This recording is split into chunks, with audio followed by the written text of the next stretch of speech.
The Sixth Axis podcast.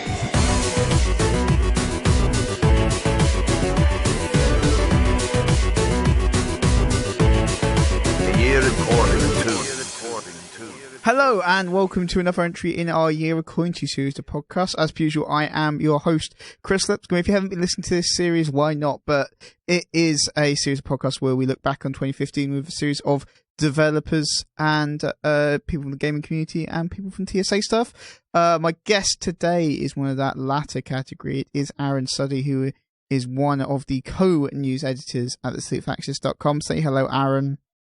Hi guys, and I'm the best news editor at the TheSixthAxis, I'm going to say. That's fine. I just get in trouble if I list one, you or Tough Cub, as just news editor. Then I get in trouble. So I'm going to say I'm better than Tough Cub. Oh, I don't care what he says. Them's fighting words. Them's are fighting words. That's, it'll be interesting. Well, he's to see. buggering off to Hawaii soon enough. So he is. That's a large part of his podcast. It was just about him fucking off to Hawaii. Exactly. Leaving me with all the work to do. Well, he's just it's gonna be weird though, because he's gonna be like nighttime news. Yeah, he'll be the Batman of TSA. I guess, does that mean you're Superman? Yes. It's alright then, I'm on board. It's alright. Excellent. Done. So, we talk about being news editor. Tell us about the process of editing news. I think you two are the only editorial positions that haven't changed this year though. No, we haven't changed. Everything else has shifted, but everything else has changed. It's just because there's no one to replace us. No, you're irreplaceable. Exactly. If someone better came along, Tef would have us out the door. He'll be like, he's only keeping us around because no one else is here. No one else is crazy enough to do what we do. All right, so we were talking about this before we did the podcast, but tell the listeners about your the news process, because it's not easy. Oh no, it's not. So the news process. Each day, me or Tough Cub or whoever will be browsing the net for news, forums, press releases, so on, whatever. We'll get emails sent to us by loads of different developers per day, most of whom never make it onto the site because it's not relevant to what we're trying to cover. But yeah, we'll filter through all of that. It's just knowing what our readers want at the end of the day. So we could chuck out a load of news stories. I mean, I could probably chuck out 20 or 30 a day if I really had to, just with press releases that we get. I don't, because most of the time no one will click on them. Yeah. It is one of those jobs where me and TC basically have to, we argue sometimes. You've seen it in Slack. Absolutely. Where he'll say, oh, we should cover this, or I say we should cover that, and then one of us will disagree, say no, it's pointless. There's a lot of compromise going on in the background. Sometimes Tef will step in and say, no, cover it, like the dictator he is. He is. He's a huge dictator. He is. He's evil. You've heard it here, people. He's evil. He's super evil. But yeah. He would be the world's most laid-back dictator. He would. He'd just go, yeah, I'm going to execute you. Yeah. While wearing toe shoes, having them on the desk. So weird. That'd be tough. Did he buy the Kevlar toe socks? I can't remember if he did. I don't know, probably. We need to check that out. He's probably got a whole wardrobe full of them. I reckon that's all he does. That's all he spends his money on. But yeah. It's weird. He is strange. If you've not seen his shoes, if you ever have the opportunity to meet him, just look down at his feet. Then that's what people have to do. It's the law now. It is. We've decreed it such. We've decreed it. It's the new law. I like how you've asked him already. Yeah, try to make sure. So the news-wise, it's kind of dying down now because it's coming up to Christmas. People, PR companies, whatever, are breaking up for the holidays. So we'll be able to relax for a bit. With me and Tough Cub, he usually covers the day shift. I'm during because he's got access to a computer during the day. I'm at work. Yeah, so he's the day shift guy. I'm the night shift guy. So I'll come in the evening and cover whatever wasn't missed, or even the evening news that will come in from the US and stuff, because they're 5 to 9 hours behind. So they usually send stuff out in the evening when I'm about. Yeah, that's the general daily routine. And obviously we've got some of the more tougher instances where we've got live conferences to cover. They are absolute hell. If you're following the site, which you obviously are, if you're listening to this, you'll see news pop up. You'll wake up maybe in the morning and see news from all the conference, like PlayStation Experience or E3 or whatever. That's me and the rest of the guys sitting up at 2 in the morning just writing a lot of news. They're just, and there seems to be just like an increasing number of conferences now. There hardly used to be any. Exactly, and now it's like, oh, it's PSX, oh, it's this, oh, it's that. But it's all fucking Nintendo. They started doing Nintendo Directs. Always late. But they started doing that, and everyone else kind of caught on that, like, oh, so we don't have to just do stuff like E3 and Gamescom. Yeah. We can do our own things now. And they always do it at silly American times instead of normal our time. Yeah. So yeah, you'll see it on the site, all that news, but we're up all night pretty much writing up stories, like shouting at each other, who's got that story covered, who's got this covered, where's the trailers, where's the assets and everything. It's hectic. It is in incredibly a way, it's hectic. fun. It is kind of fun. If it wasn't fun, we wouldn't do it. No, absolutely. Really. I think E3 is the best, but E3 is definitely the best. By the end of E3, you have gone slightly insane. Yep. It's like, we'll just start throwing random sentences into a news story. Like, doesn't make sense, but we don't care anymore. It's always the last one, the one that like finishes at like it's Sony, and it finishes at about 4 a.m., 4 a.m. And you just like, I don't know what's happening anymore. No. I don't understand time. At the end of that session, do you know what I was doing? I was giggling to myself because I just lost it. I've done that before. I was actually just giggling, and it was at the silliest things, like someone saying good night in Slack. It's like, that's funny. If people want to see like the proper what an E3 conference does to you, go back. And I think it's I'm trying to think. It must be E3 2012, I think. Yeah. And there's a podcast that is recorded, and it's like the Nintendo podcast special for E3 2012, and it's just me and Peter, and we have fucking lost it. Because we did all the conferences, and then we came back the next day, and like I think me and him were the only two who did all of the podcasts for every conference. We had other people come in and out, but it was just me and him left for just Nintendo by ourselves, and we completely lost it. We'd done like 4 or 5 podcasts in a row, and we'd just absolutely gone crazy by the end of it, and we're just giggling about Nintendo. That's what E3 does to you. It's just breaks you. Mental. It does. It is. You have to be kind of crazy to do this work. Yeah, without a doubt. For sure. Like, people think, oh yeah, you get to play games, you get to write about news, and you whatever. Like occasionally get to play games.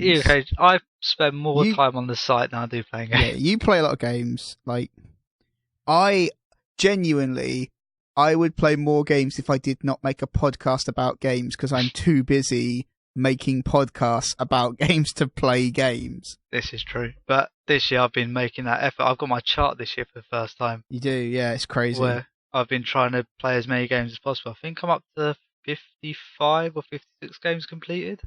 That's pretty good. Pretty good. Yeah, that's way. I think I'm like 10 maybe. Hardly got. If you include, I don't know. If you include like iOS titles, I've got. You're allowed to include those. I've been including mobile titles. I've got like dozens of things on iOS, but it's allowed.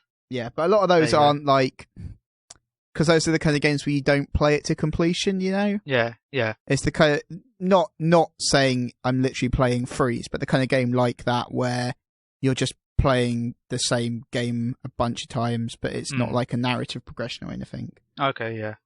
I don't count those. My outline at the beginning of the year was that I have to finish the story for each game. Oh, okay, yeah, so I've got stuff like Lara Croft Go. I played that all the way through. Yeah, that counts because it's got a narrative to it. But that's what my rule has been. So I've played mobile titles or you repeat stuff, whatever. They haven't been part of my list. But if there's a narrative, it's allowed to be. I think that's a good cut-off. That is a good cut-off. There's no way I was going to do 100% completion for every game. No. I'd probably be stuck on like 5 if I tried that. Well, yeah, that's what I thought I'd do. I mean, talking about games that you can't get 100% completion. Let's talk about The Witcher 3. Because I ask everyone who comes on the Year According to podcast to pick a few games that they wanted to talk about from the year. And one of yours was straight away The Witcher 3. Yep. I assume you don't have 100% on that. I only don't have 100% because I haven't gone to all the question marks on the map. I've done every contract I've killed. I've done every side quest. I've completed the main quest. The only things that I haven't done are literally the little exploration bits. Hmm. But I've 100% everything else. You do not understand how much time I spent on that game. It's like I wouldn't want to get to that point in The Witcher 3. Like I think I've got a few Riddler trophies left in Batman. Oh, I got all those as well. The problem was that was when I was talking about this on one of the other podcasts. I can't remember which one, but like I got to nearly finishing it, and then that was when I broke my wrist in July. Oh yeah, yeah. And it was like one weekend. I was like, all right, next weekend I will be done. Mm-hmm. And then the next day was the day I broke my wrist, which kind of turns out that really slows you down. I'd assume it would. Yeah. I'm not surprised unless you can get really good at playing games one-handed. Yeah, so that was like I basically didn't play anything between July and like EGX at the end of September. Yeah, because it was just painful. Yeah, fair enough. But no, yeah, I did get all the Riddler trophies because it annoyed me that the true ending was locked behind the Riddler trophy. Yeah, that's why I haven't finished it, because I don't want to press the true ending thing. Yeah. Like I don't want to spoil it if people haven't played it, but there's a bit where you kind of get to a point and it's like you can end the game now or you can wait and end the game later. Yeah. And I was like, I don't want to end the game now. I want to wait and see what I'm not going to know what the difference is, but I want to get the one where you've got 100% and then you do the ending, because it seems dumb otherwise. And the only thing in your way are all the Riddler trophies. Yep. You can't get 100% ending without that. It's just a pain, right? I just use walkthroughs in the end. It's like, yeah, that'll do. But it counts, because now that's on my list as well. Yeah. But anyway, The Witcher 3. Witcher 3, yeah. So, honestly, I think it's one of the best RPGs I've played. Some people say the combat isn't great. I'll allow that. The combat isn't the best compared to other games.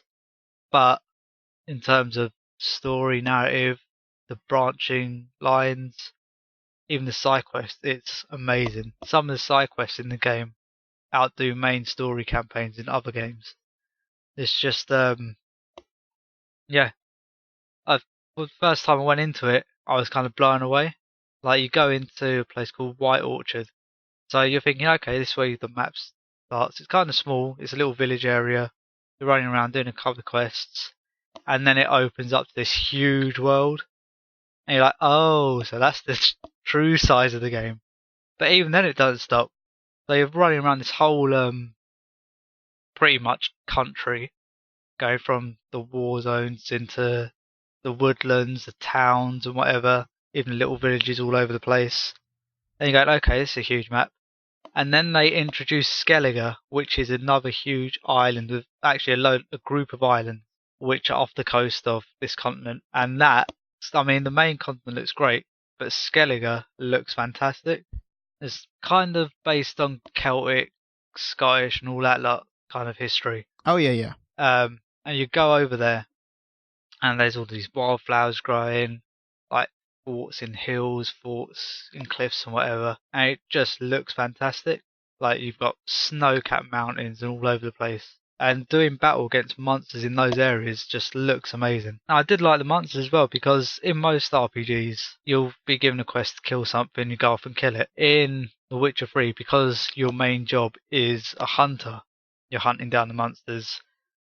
You're kind of involved in the huge, bigger plot, but day to day, Geralt is just a witcher who needs these jobs to get money to survive and so on. So he'll go to a village, or villagers say, oh, we're being hounded by something that lives in this cave or the woods nearby or whatever. And instead of going, oh, I'll just go off and kill him, he has to kind of research the monster first. Oh, that's really interesting. Yeah, so he'll go to like where the last attack happened. And he's got this sense, the Witcher sense, basically, where he can see things that normal people can't. So he'll be able to see like a scent trail or footsteps that might have been covered over, and he'll follow those, find bloodstains, and like be able to see what happened at that scene. And then he'll go back, or he'll continue forward and say, okay, this is the monster I've got to deal with. And then he'll like get this, basically it's like a little resource book, the bestiary pretty much. And it will say, oh, the monster is weak to these kind of weapons, these bombs, and so on. So he'll say, okay, now I need to go get the crafting equipment to make this bomb, or this potion to make it weaker. You can't just run in and start swiping at it, because most of the time the monster will kill you if you're not fully prepared. So that's what I liked about it. You're not just like, oh, I'm some pretty much superhero who can jump in and kill everything. You're like, I need to prepare. I'm just gonna go. I'll go off for a bit, do a couple of other little quests, get some money to be able to buy the equipment I need to fight this monster, which I thought made the world much more real. Because in real life, you're not just gonna go, oh, I've got to go do this now, I'll go do it. You'd have to prepare for it or whatever. But yeah, that was my main draw. But then the quests themselves were amazing because they really drew you in. You'll have amazing, like the main quest is good, but there's so many side quests, even little events that happen that you might not be a part of. You'll be running along and you'll see, like, basically in this world, why the kings has outlawed pretty much mages and witches and so on. And you'll see the witch hunters knocking on doors, breaking into houses, dragging people out and saying they're accused of witchcraft and mages or whatever. You can get involved. It happened a couple of times where I got involved, but most of the time you just hear half an argument as you're riding past, and you're thinking, this feels like a real world. It's not like, oh, everyone's there for Geralt.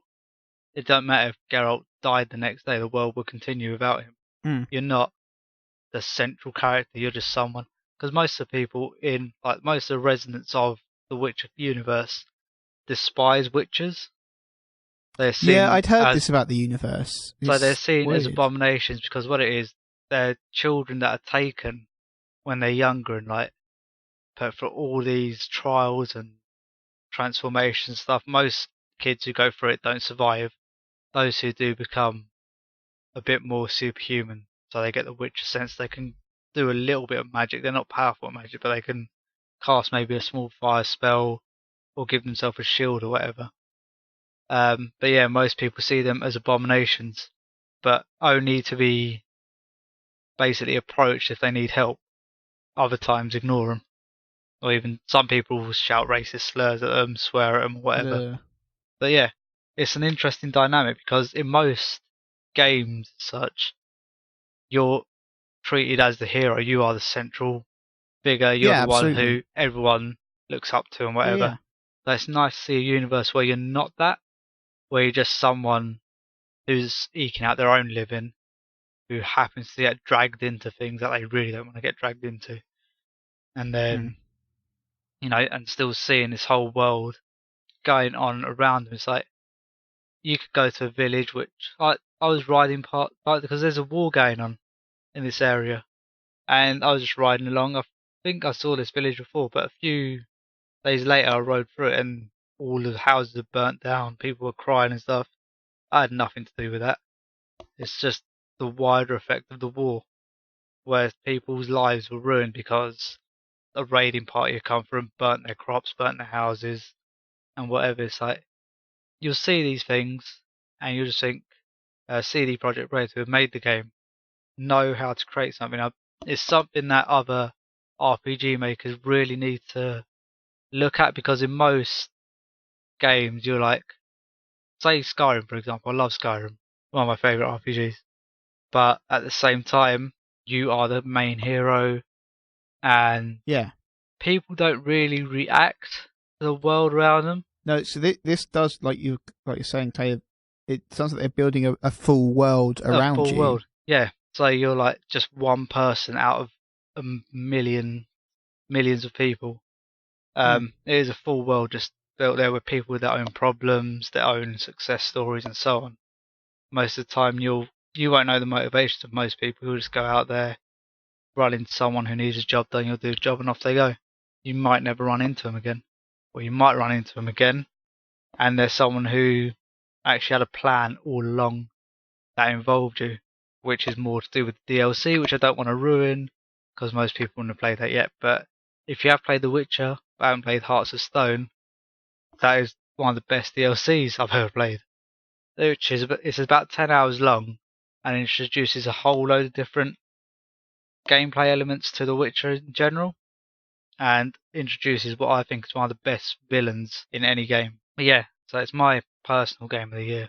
Yeah, at the moment. I've heard good things about Heart of Stone actually as well.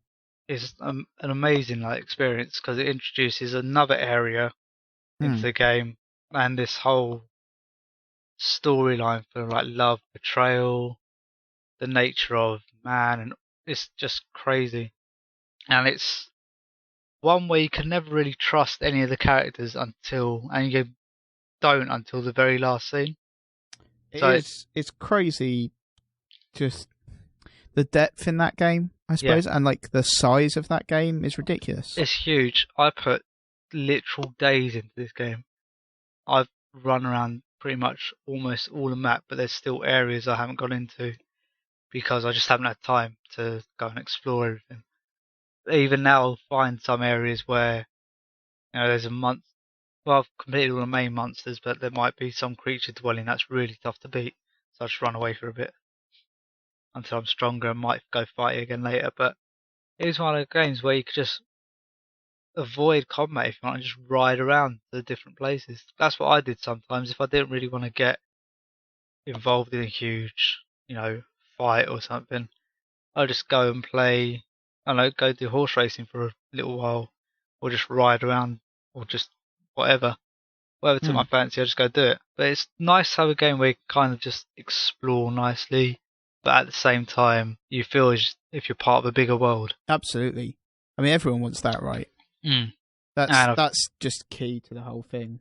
That's key, especially in an RPG. You want to be part of the world. You don't want to be outside, just outside the basic circle of it where you're the hero, whatever you do, everything's going to be fine. Because The Witcher 3 has 36 different endings. That's fascinating. I could do something in the game which someone else might do something differently, and it'll just have a knock-on effect until I get one ending, someone else gets another ending. But you don't know you know some points where it'll have an effect, other points it's just done in the background, so you don't know what's going to happen in the future. But that's what I liked about it as well, because there's no obvious path. Okay, you can go do this, you can make this decision. This person might die because of that decision, this person might live. It's just going to happen and you're going to have to deal with it. And you never, because there was this one quest, a little side quest. This contains mini spoilers, not for the main plot, but it's still quest. Basically, a dwarven blacksmith gets his forge burnt down, and it turns out to be a case of arson. Turns out one of the villagers doesn't like the dwarf armor anymore because he's been making weapons and shields for the invading army. But I catch the guy who did it, bring him back to the dwarf thinking, he'll apologise, he'll have to pay reparations or whatever. No, the army came in and hanged him. So, okay, I didn't want that to happen, because I can't see where they were both coming from, and they just came in and hanged him. It's didn't want that. But you have to live with it. Oh, yeah. That's, it's just weird. Interesting, though. But this is where I feel a lot of other companies kind of need to look at what CD Projekt Red have done and say, okay, we need not create exactly the same experience, but take lessons from it and try to build these realistic worlds. Because next, what have they got? They got Cyberpunk 2077. That's the studio's working on. And obviously, we've only seen one small teaser from a few years ago, and they're working on that slowly. Which, to be fair, if it's going to be anything like the scope of the Witcher games, they're going to need as much time as they need, and they can have it. They can have another 10 years for all I care, as long as they're making an experience which is as good as, if not better than what the Witcher gave. Yeah. Yeah. It's an amazing game, so you should all play it. On a more personal note, one of the things you said to me you wanted to talk about was the unfortunate passing of your grandfather and your father this year. And you were telling me that they related to The Witcher 3 in some way as well. So basically, my grandfather passed away in late March, and my dad passed away at the beginning of May. So it was only about 4 weeks between them. Yeah. But obviously that hit me hard. Oh yeah. And the way it was, they both passed away in India. My granddad had passed away And then my dad flew out there basically to sort out the funeral and sort out the estate and whatever. Mm. And I was meant to fly out a few weeks later to go help him and then bring my dad back and whatever. But yeah, so they passed away over there. The decision was, well, my granddad's funeral was already done out there, but the decision was made to bring my father back to the UK, which took a little. To be honest, it was a lot faster than I thought it would be. I thought it'd take a few weeks. It took 6 days thanks to the help of the funeral directors we had, who were a huge help. That's good. So it didn't take as long as you thought, but we thought it'd take ages. So from the first week of May, we booked the funeral for June because we thought it'd take 2-3 weeks for him to come over. So for that entire month I was off, and I was playing Witcher 3 during May. So you might have seen my review and my impressions during May when I was writing. I wasn't writing very much for the site at the time, obviously, but I took Witcher 3 for review, and it helped me kind of escape for a bit each night after, because every day we'd have guests coming around from 9 in the morning to 7, 8 in the evening. Yeah. I was constantly busy, so for just a couple of hours each night, I'd be able to dive into Witcher 3 and just forget everything. Just concentrate on this game. I think that's what helped keep me a bit tethered as well. So I have this thing to write. I can't just let all this overwhelm me. I can just kind of sit here, relax, before the next day comes out. I've got to deal with all the grief and all that again. Just for a little moment, it kind of gave me a bit of an escape. That's also why The Witcher 3 is kind of a special game to me, because it allowed me to just relax just for a little bit and gave me a bit of a purpose, because during that time you feel completely lost. Yeah. Because obviously I was kind of expecting my granddad to pass, because he was in his 80s now. He was getting on quite a bit. He was ill. I mean, it's not nice, but there's kind of a point with grandparents. There's a point, where you're kind of expecting the news to break at any point. Yeah. With my dad, it was unexpected completely. He was in his 50s, and he just went.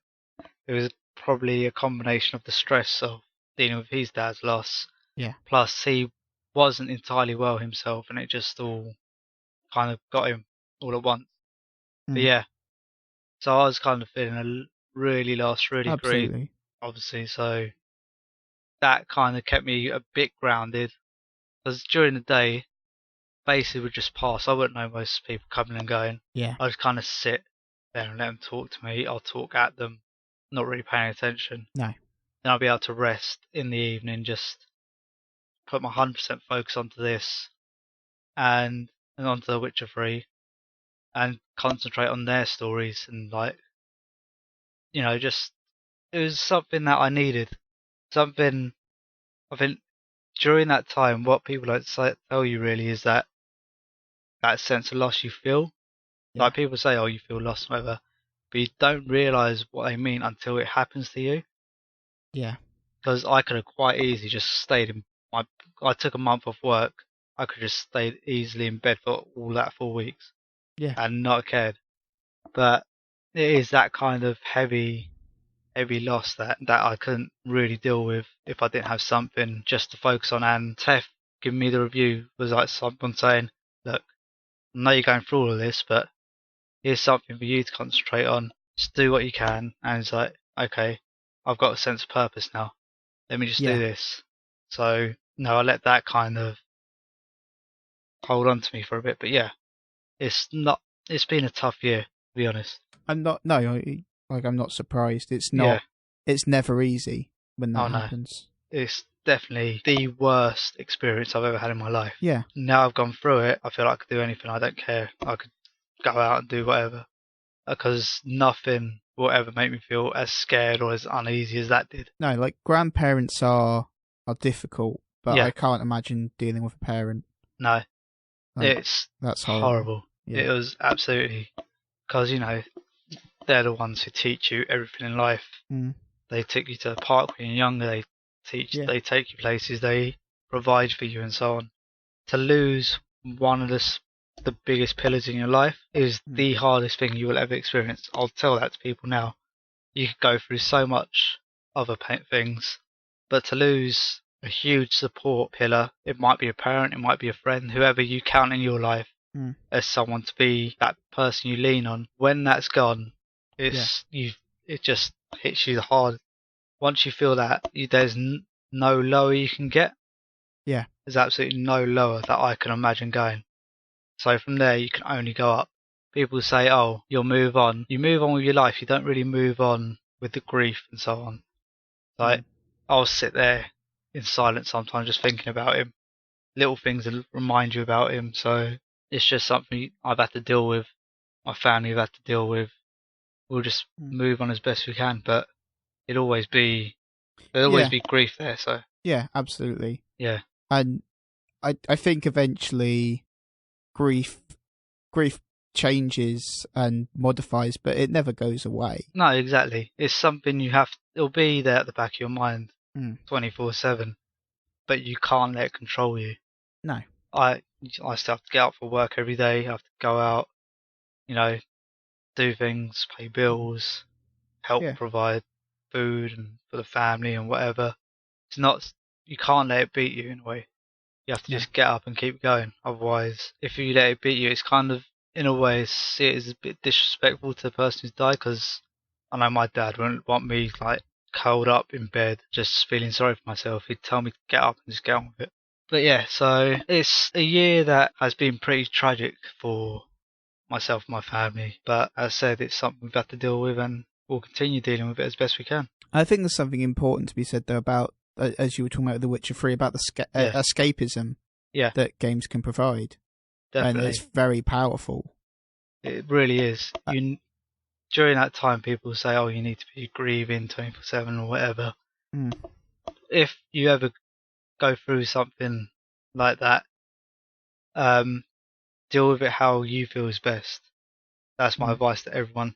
No one can deal with grief in the same way everyone does it by themselves. Some people need people around them 24/7, or some people need to be away from people just for a little bit, just to catch their breath.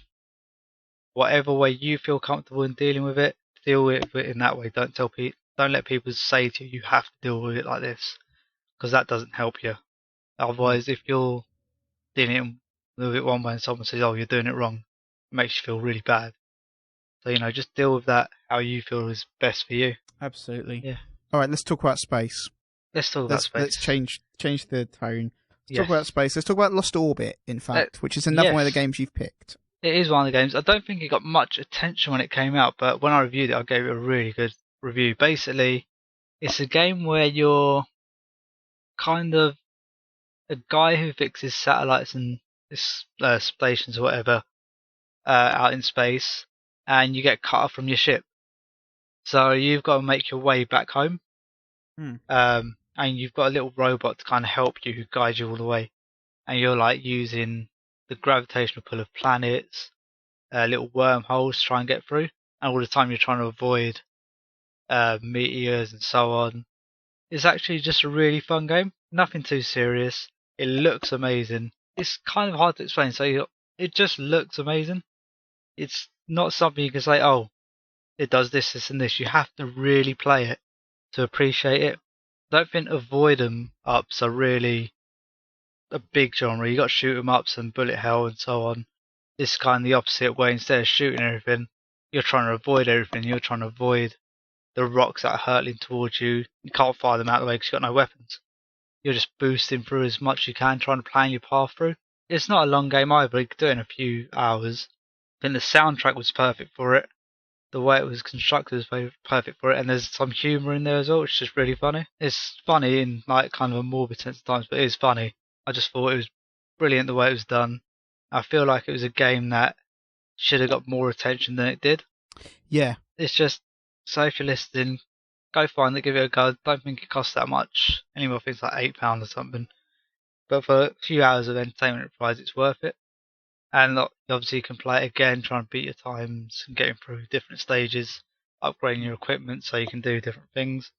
But the developers, who developed it, I can't remember now, let me just double check. Pixelnauts, they're the ones who did it. But yeah, they've created a really fun little game. So just zipping through space, zipping through past planets, past black holes, wormholes, and whatever. And you imagine space, darkness, black, and whatever.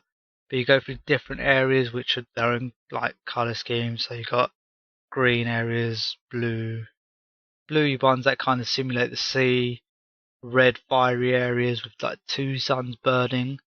The way they've made space look in the game is just really engaging as well. So each area kind of has its own personality to it in a way. I think that's the best word. Like one area you've got to kind of avoid certain things. In another, you're using the planets to get through, or you're just going through an empty portion of space, just floating along, kind of gliding before the action kicks in again. But it is a game which takes a lot of attention as well, because you've got to be quick with your reactions to avoid everything. It'll take a couple of tries to get through certain areas, but once you learn how the game works and you've learned how to control everything, it makes you feel really good when you get through a difficult section in one go, because your reactions just like coming in like that. But yeah, it's just a game that I think everyone should have given a go. Yeah. I mean, look it up on YouTube, like watch Let's Play, read the reviews, whatever. But it is something that people. I mean, it released earlier this year, so it's not one that'll be in the Game of the Year categories now, because most people have forgotten about it anyway. Yeah. But definitely give it a go. Yeah, it sounds very interesting. I definitely want to give it a go. Yeah, it is interesting. It's not something that'll take too long. I mean, I completed it in about an afternoon. Okay, that's cool. So it's not going to take you hours or days to complete. It's a nice little game. It doesn't drag on for too long. So Pixelnauts knew how to start it, how to finish it in the perfect time. And it just becomes bigger in scale as you go on. And like you can see that developers had gone, okay, we'll start small, we'll go big, and then we'll have this massive final area, which looks fantastic as well, with a really neat kind of surprise element added to it, which I'm not going to ruin. But yeah, Pixelnauts it was perfectly paced. Can't say anything about the pace. It never outstayed its welcome. It was just a game that was fun, didn't take too much thinking, and it's just a joy to play. And that's what most games should be, just something that is entertaining for you. And this, I think, has it in spades. You're definitely right about like this. Developers who are willing to make a game that lasts an afternoon and then price it appropriately. Yeah, that's what I want. That's great. It's like it's great to have games like The Witcher 3, but it's lovely to have these smaller games, particularly when developers pick a price point that works for it and reflects that. Exactly. I mean, because there's been this big push in recent years to have massive open world games, and loads of developers saying, "Oh, our map's this big and our map's this big," and sometimes just thinking, no, what I'd like, just a nice small game. I don't care if it's linear. That's fun for, I don't know, maybe a few hours a day, a couple of days. That'll entertain me, and I can move on. Don't want a game full of collectibles and side quests. I just want something that's got one sole purpose: get you from A to B in one path. Yeah, that's all you want sometimes. Because I'll be sitting there looking at the games I've got. Like right now, I've got Metal Gear Solid 5 on the go. Oh yeah, but that's just so big. It's just too big. It's like I'll be sitting there maybe at like 9 in the evening after I'm relaxed and whatever, thinking, do I really want to start that up? So it's going to take me an hour or so just to get through one mission, when I could fire up something like Lost Orbit and get through quite far in the game in about that same time, and not have it feel like a chore, where it does in some other games. You're like going, okay, now I've got to do this, I've got to do that. It's just a nice, simple game. Yeah, that's great. Okay, one of the things we said we were going to talk about before we started was a couple of the year's big news stories, because we haven't really covered them with anyone else. Yeah. So, as a news editor, what is your pick of the year's news? Well, Konami and Kojima was probably one of the biggest. Yeah, I mean that's kind of evolved and finished, this morning? Today it finished as we with, record. Yeah, it finished this morning. It finished with Kojima opening Kojima Productions and announcing an exclusive game for the PS4. We don't know what they're making, how long it's going to take it to make, if it'll be part of PlayStation VR. We know it's a console exclusive to PS4. That's likely it'll come to PC as well. But yeah, that came out of nowhere. That thing, you're seeing Metal Gear Solid bit coming along, Metal Gear Solid 5. You're thinking, okay, Konami are going to make a load of money out of this, and then they fire the director.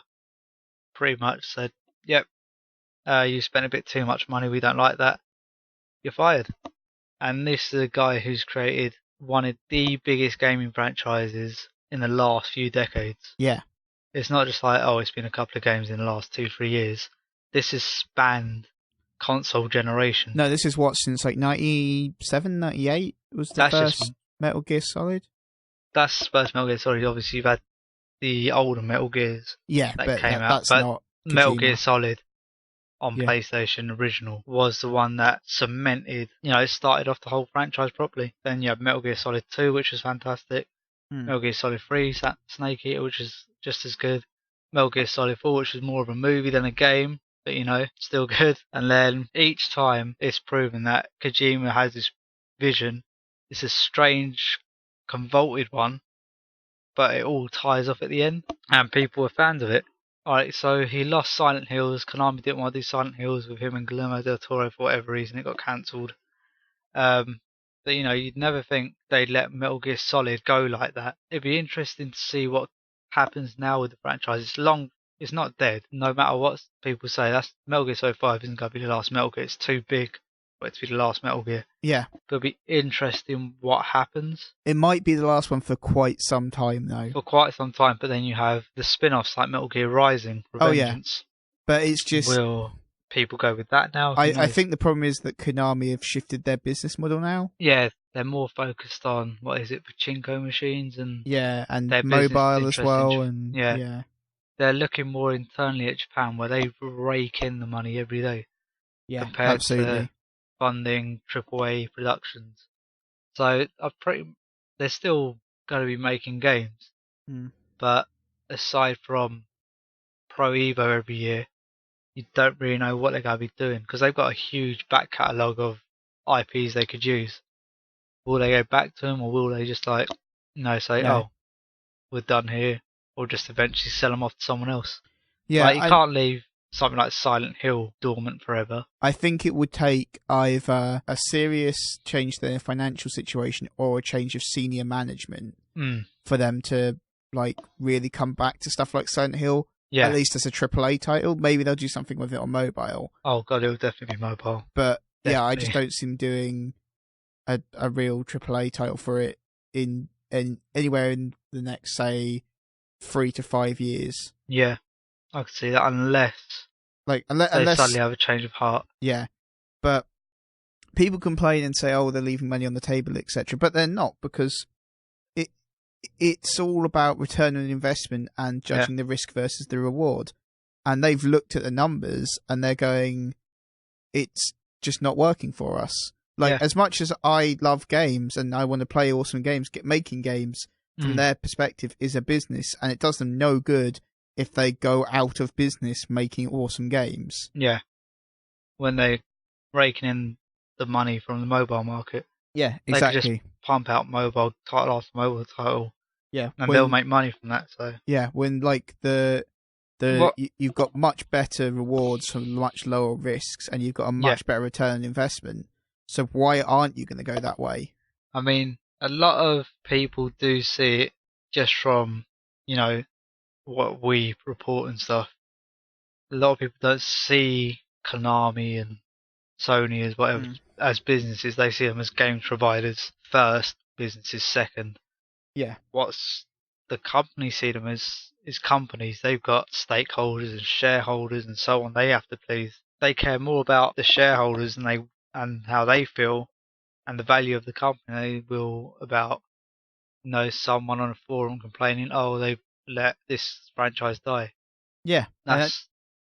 Business is cruel, but I think there is this real issue, where people just go, I like it, so everyone likes it. Yeah. And that's just not true. And, I like it, and I know a bunch of people who'll buy it. And that's cool. Maybe what, like 100, 200 people? Mm. Maybe you're like heavily involved in the big community and like 5,000 people who will buy it.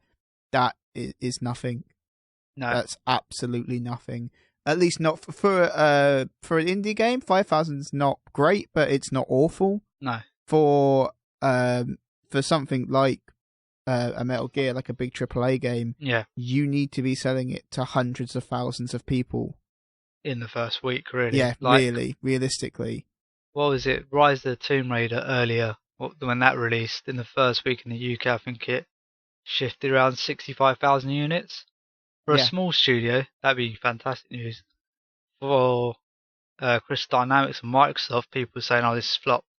Yeah, it's not done well. It's not done well at all. And that's 65,000 sales in a week, which most small businesses would kill for. Yeah, exactly. But in AAA development, that's nothing. That doesn't make back a week's development costs, probably. But, it's something. It's a kind of discourse within the news, and the way people see companies. People see companies as providers. Like, you could say that with every company in whatever hobby or whatever, like film companies, book publishers, so on, whatever.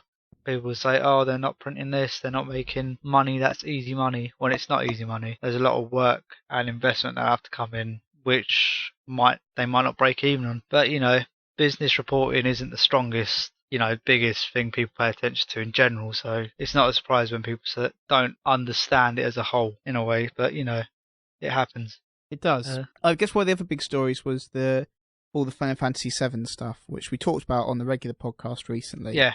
But that's a big deal. That is a huge deal, right?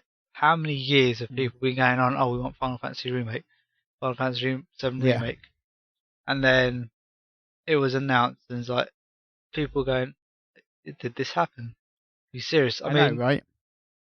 That whole conference was ridiculous. You didn't just have Final Fantasy VII. You had The Last Guardian returning and Shenmue 3. So, it wasn't just one huge announcement. There were 3 major IPs that suddenly appeared. The Last Guardian's still got to prove itself because it's not been released yet. It's pretty much the trifecta of games that people have been waiting for years to come back. And I remember when we were reporting on it, just everyone going, "What? Did this just happen?" Yeah. So weird. It was surreal. Because it was early in the morning as well, so I thought it was kind of hallucinating at the time when it was announced. But then you saw the remake with the Final Fantasy VII emblem, and it's like, no, this is actually real. It's something that people have wanted for years, and this is the other side of the business. While we say, "Oh, it's cutthroat," and they care about shareholders, companies do understand when there's enough demand for something, and from the years of people saying we want Final Fantasy Remake, Sony understood, people want this, so why not try and get it for PS4 first? You can't complain about Sony going for it. No, yeah. Particularly on a franchise that is so heavily linked with Sony. Yeah, it will be eventually probably coming out to other consoles, but PS4 first. Most Final Fantasies I've played have been on PlayStation hardware, like Final Fantasy VI, I think it was on PlayStation 1, Final Fantasy 10 and 12 on PlayStation 2. But I've played most of them on Sony consoles, so for Sony to say, "Okay, here's the biggest Final Fantasy game of all time, remake," and then obviously last week or the week before they showed the footage of it. People weren't even expecting footage this early. Like, we were thinking, "Oh, it's going to be years before we see anything." A few months down the line, "Oh, here's the first section. There you go. We've already done quite a lot of work." So I'm thinking it's been in development for quite a while, and it'll land a lot sooner than we realise. Oh, absolutely. I wouldn't be surprised if because they're saying it might be in different parts because of how big it is. If the first part launched December 2016. Yeah. Or November 2016. I think I wouldn't be surprised if we see part 1 for next Christmas. Yeah. I also wouldn't be surprised if we don't, but I wouldn't, but I either way. it would not be shocking if it came out next year, like if part 1 came. I think if they were building the whole game, if they were doing it in one block, it would have been incredibly shocking if it was ready in 2016. Oh yeah, definitely. But yeah, given that they're doing this episodic styling for it, it'll be, I could see it coming 2016. I could see them maybe doing it like one a year. Possibly. Depending on the development time, but I could see one a year, because once you've got the engine down, like, yes, you've still got to build it all, but that engine is kind of one of the most difficult bits. Yeah. Which is why games like Life is Strange, etc., can turn stuff around in a couple of months when the first episode might have taken them like 2 years to build, because you've got to build all the technology. Yeah, but yeah. It was a huge deal, yeah. It was a huge deal. I can just remember the reactions of everyone. Yeah, just shocking. Grown men crying. Yeah. Because, for most people, Final Fantasy VII is the Final Fantasy for them. It is. Well, and it was just this thing that it was never going to happen. Yeah, became a bit of a joke. Oh, Final Fantasy remake, that'll get announced this year. Every year I'd say it. So we'll see Final Fantasy VII remake, and then when it happens, like, what? It was that, and like getting that, and as you say, and The Last Guardian and Shenmue. Yeah. Which were they were just jokes. They were pretty much just people like, yeah, sure, it'll come. Yeah, and then it all happened within the space of an hour. Yeah, and how many times have we said with The Last Guardian, if it doesn't show up this year, it's never showing up? Every year since it first got announced. Yeah. It's like, oh, they haven't shown anything yet. It's cancelled, it's gone.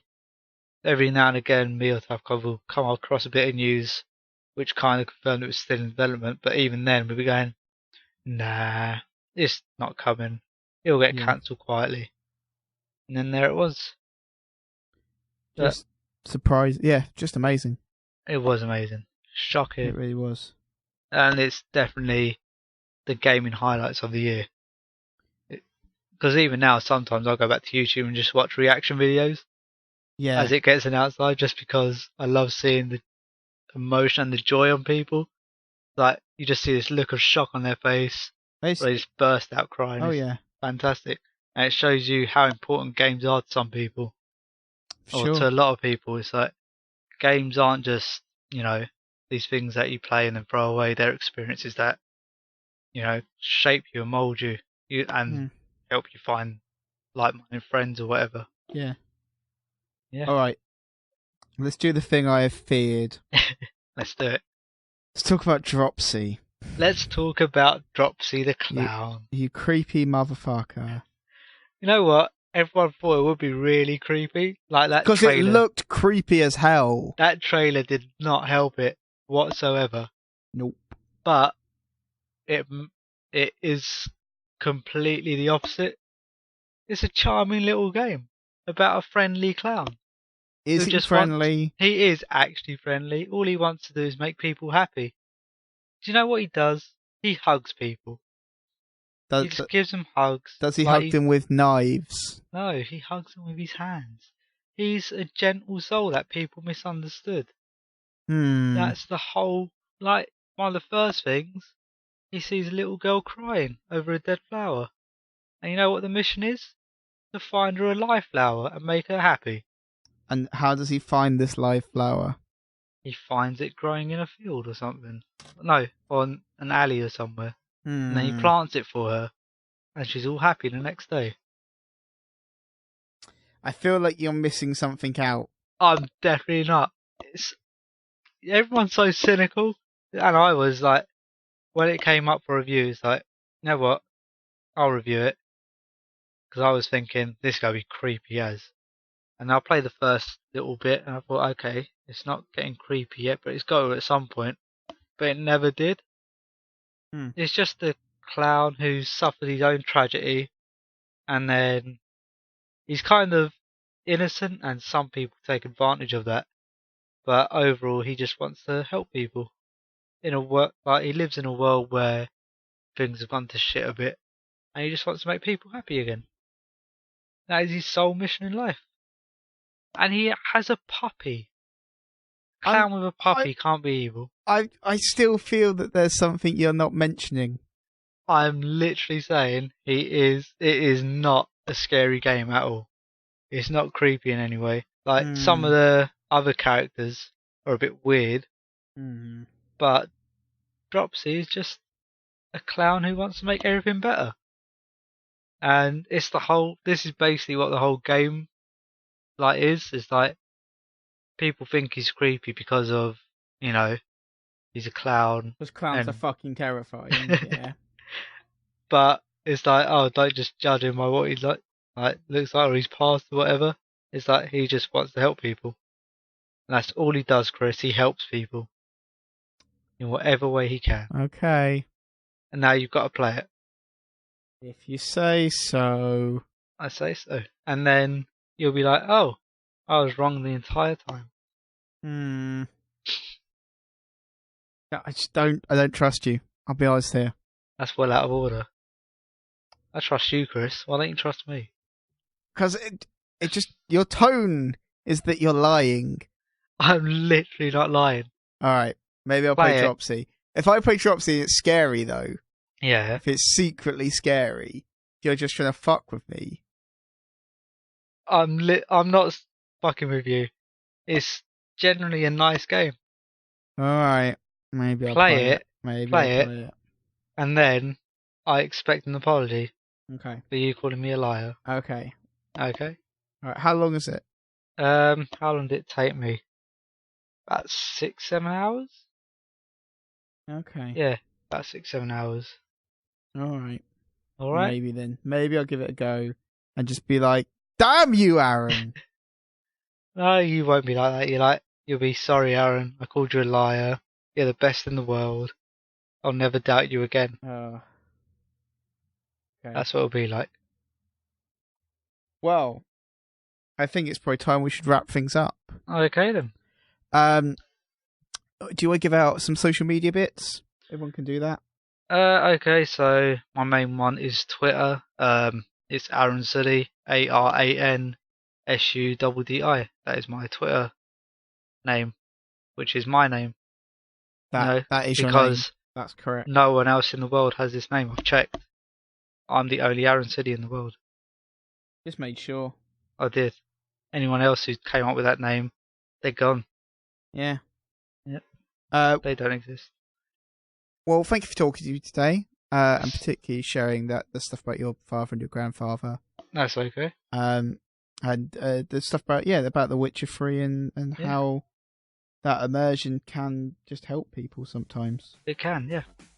But for now, we're going to wrap things up.